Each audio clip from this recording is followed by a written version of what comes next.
The event that we're doing today is to, first of all, raise money for the Higgins family, but also to bring awareness to how precious life is and how quickly your life can change.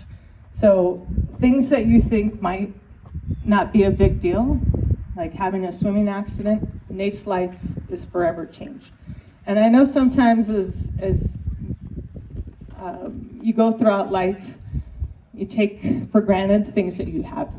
And I've gotten to see Nate out twice. Early on, he could barely move his head. And now he has movement in his right shoulder, in his right arm, and he can move his wheelchair. And he has a little bit of movement on his left. And his face lit up when we saw him last week. And he spoke to me with hope and just the progress that he's seen. It's been great. He had an attitude of each and every day I'm going to work hard, as he did in the gym. Each and every day he worked hard as an athlete, and he brought that to his training facility too. So right now he's stationed in the Shirley Ryan Ability Lab in Chicago, and he has hopes to move on to another facility in Nebraska soon. But standing before me are his parents, Kristen, his mom Maria, and his dad Jeremy. They have supported us here at Waukesha West since early on. Many of you know he lives in the Madison area, and so this is not his school district. So he drove every day to Waukesha West from Deerfield, Wisconsin, to attend here and play volleyball for us. He was an all-state honorable mention as a setter. He was a 3-time Classic 8 first teamer as a setter, and also he played a little libero. And he spent the last year in Rome playing on their Rome University team. So he was a phenomenal athlete. For Milwaukee Sting, he played for 6 years, and that's where I met him. And I was so grateful to have Coach Nate and to see what he's doing right now with his life. It's amazing. So thank you for being here. Thank you, Lynn, for everything. She helped lead this raffle, so please give Lynn and Jill Mullane, the Spellmans, the Lynches, the Gables, so many of you to thank, the Bowles. I know you're here too. I appreciate all your help.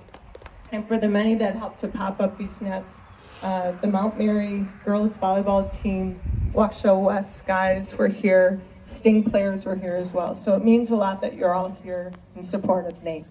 Besides me is Brian Reich.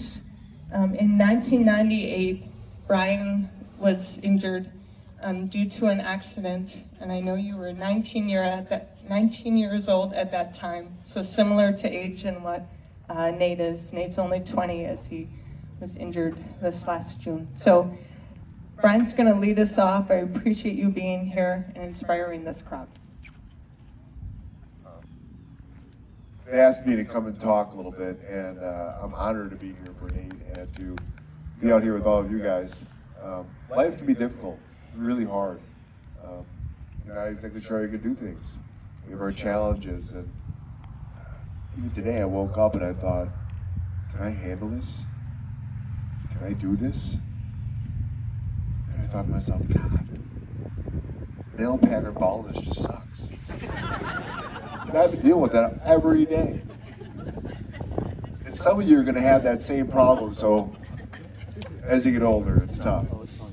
But to be honestly, when I was 19, I dove on a slip and slide. My hand slipped out in front of me, and my chin hit the ground and my neck back, and I became a C5 quadriplegic.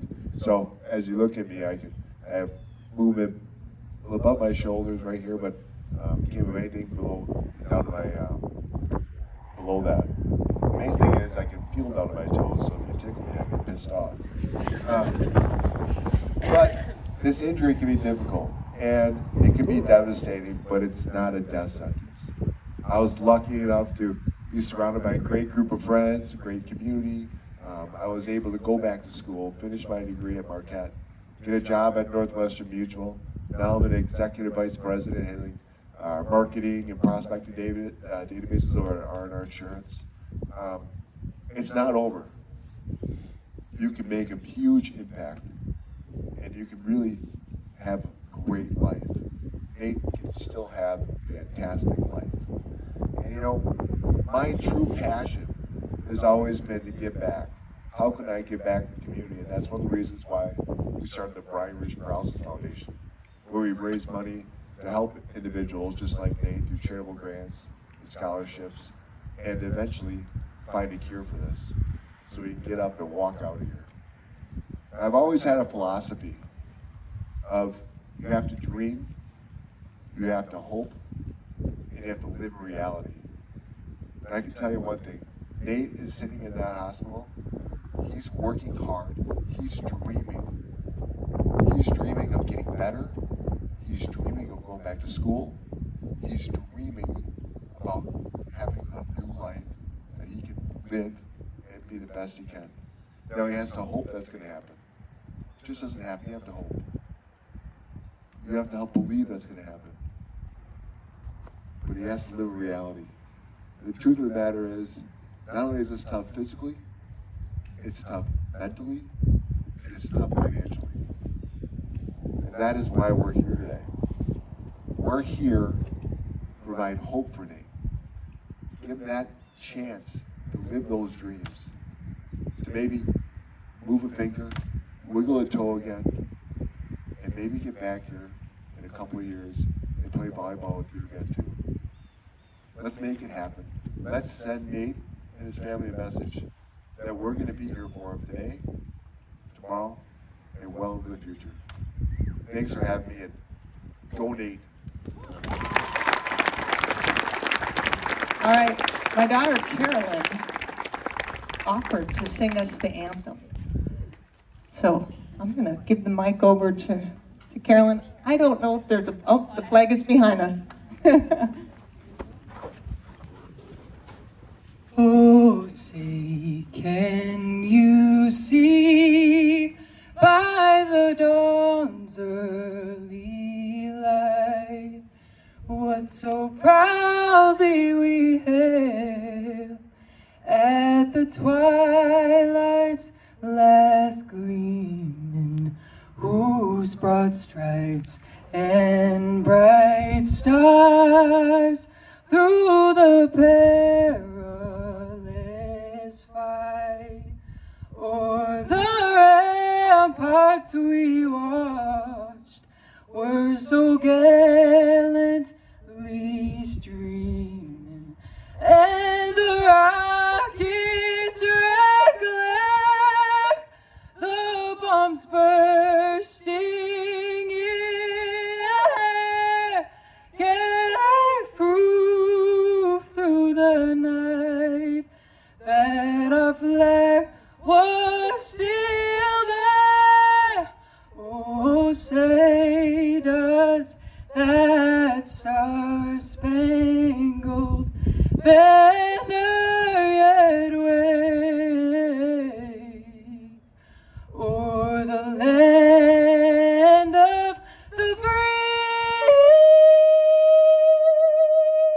and the home of the brave?